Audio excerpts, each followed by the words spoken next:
बहू कहाँ मर गई? अंदर से आवाज आई, जिंदा हूँ माँ जी। तो फिर मेरी चाय क्यों अभी तक नहीं आई? सबसे पूजा करके बैठी हूँ। बहू कहती है, ला रही हूँ माँ जी। बहू चाय के साथ भजिया भी ले आई। सास ने कहा, तेल का खिला कर क्या मारोगी मुझे?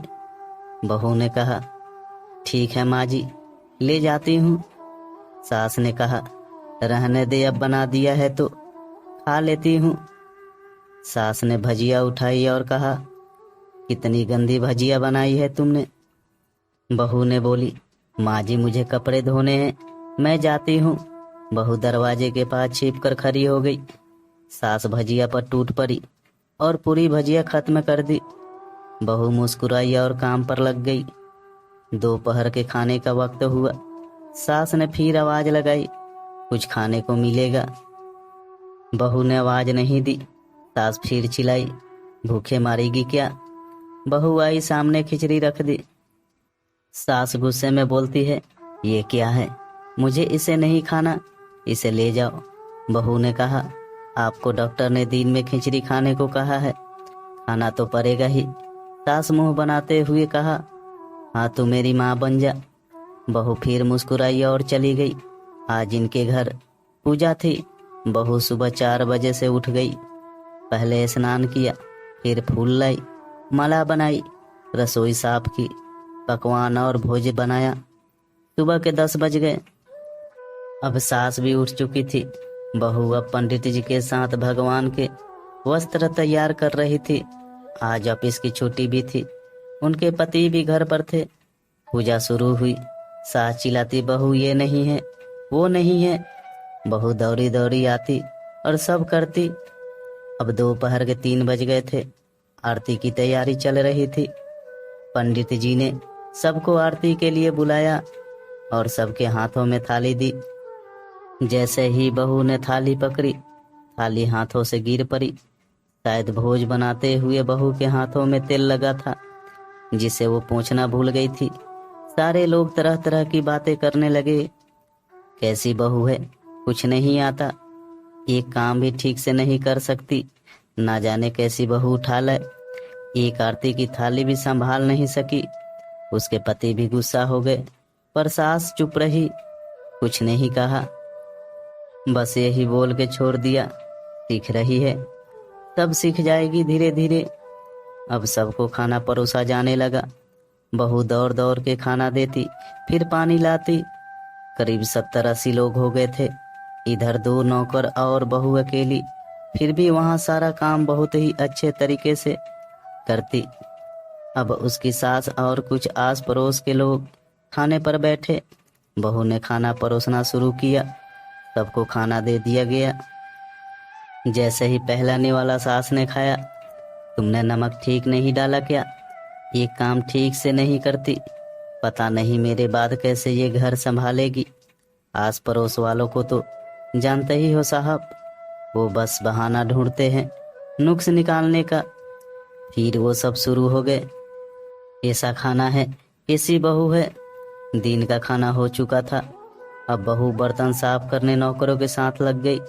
रात में जगराता का कार्यक्रम रखा गया था। बहू ने भी 1-2 गीत गाने के लिए स्टेज पर चढ़ी। सास जोर से चिल्लाई, मेरी नाक मत कटा देना, गाना नहीं आता तो मत गा, वापस आ जा। बहू मुस्कुराई और गाने लगी।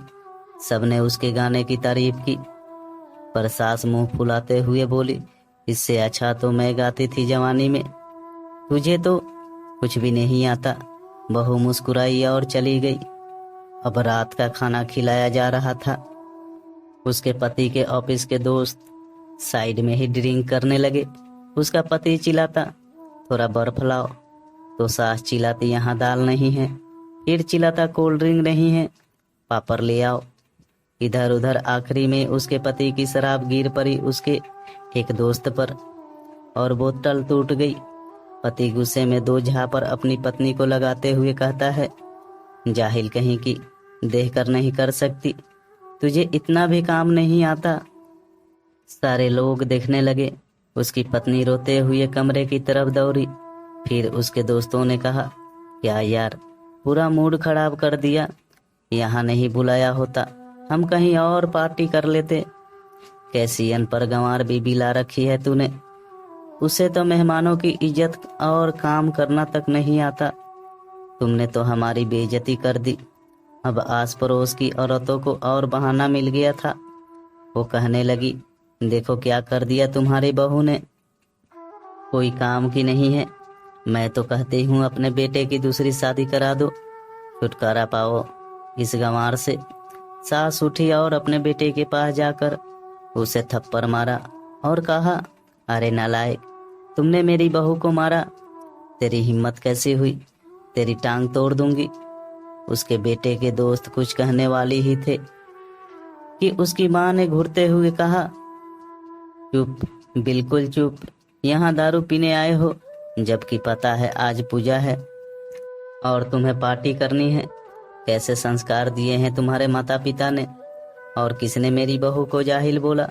जरा इधर आओ, चप्पल से मारूंगी अगर मेरी बहू को किसी ने एक शब्द भी गलत कहा तो। अरे पापी, तूने उस लड़की को बस इसलिए मारा कि तेरी शराब टूट गई। पापी, वो बच्ची सुबह 4 बजे से उठी है, घर का सारा काम कर रही है, ना सुबह से नाश्ता किया, ना दिन का खाना खाया, फिर भी हंसते हुए सबकी बातें सुनते हुए, ताने सुनते हुए घर के काम में लगी रही। तेरे यार दोस्तों को वो अच्छी नहीं लगी। जूते से मारूंगी तेरे दोस्तों को। जो कभी उन्होंने ऐसा कहा तो उसके यार दोस्त चुपके से खिसक लिए। अब सास बहू के कमरे में गई और बहू का हाथ पकड़कर बाहर लाई। सबके सामने कहने लगी, किसने कहा था अपनी बहू को घर से निकाल के दूसरी बहू ले आना, जरा सामने आओ। कोई सामने नहीं आया। फिर सास ने कहा, तुम जानते भी क्या हो इस लड़की के बारे में। ये मेरी माँ भी है, बेटी भी। माँ इसलिए मुझे गलत काम करने पर डांटती है और बेटी इसलिए कभी कभी मेरी दिल की भावनाएं समझ जाती है। मेरी दिन रात सेवा करती है, मेरे 1000 ताने सुनती है, पर एक शब्द भी गलत नहीं कहती, ना सामने ना पीठ पीछे। और तुम कहते हो दूसरी बहू ले आऊं। याद है ना छोटकी की दादी, अपनी बहू के करतूत। सास ने गुस्से से पड़ोस की महिला को कहा, अभी पिछले हफ्ते ही तुम्हें मियाँ बीबी भूखे छोड़ घूमने चले गए थे। मेरी इसी बहू ने 7 दिनों तक तुम्हारे घर पर खाना पानी, यहाँ तक कि तुम्हारे पैर दबाने जाती थी, और तुम इसे जाहिल बोलती हो। जाहिल तो तुम सब हो, कोयले और हीरे में फर्क नहीं जानते। अगर आइंदा मेरी बहू के बारे में किसी ने एक लफ्ज भी बोला तो मुझसे बुरा कोई नहीं होगा, क्योंकि ये मेरी बहू नहीं, मेरी बेटी है। बहू सिसकिया लेते हुए फिर कमरे में चली गई। सास ने एक प्लेट उठाई और भोजन परोसा और बहू के कमरे में खुद ले गई। सास को भोजन लाते देखा तो बहू ने कहा, अरे माँ जी, आप क्या कर रही हो, मैं खुद ले लेती। सास ने प्यार से ताना मारते हुए कहा, डर मत, इसमें जहर नहीं है, मार नहीं डालूंगी तुझे। तुझे नई सास चाहिए होगी, पर मुझे अभी भी तू ही मेरे घर की बहू चाहिए। बहू ने अपनी सास को रोते हुए गले से लगा लिया। सास भी रो दी पहली बार और कहा, चल खाना खा ले। फिर उसके आंसू पोंछते हुए बोली, अरे तू मेरी बहू नहीं, मेरी बेटी है। अगर ये कहानी आपको अच्छी लगी हो तो मेरे वीडियो को लाइक करके चैनल को सब्सक्राइब जरूर करें दोस्तों।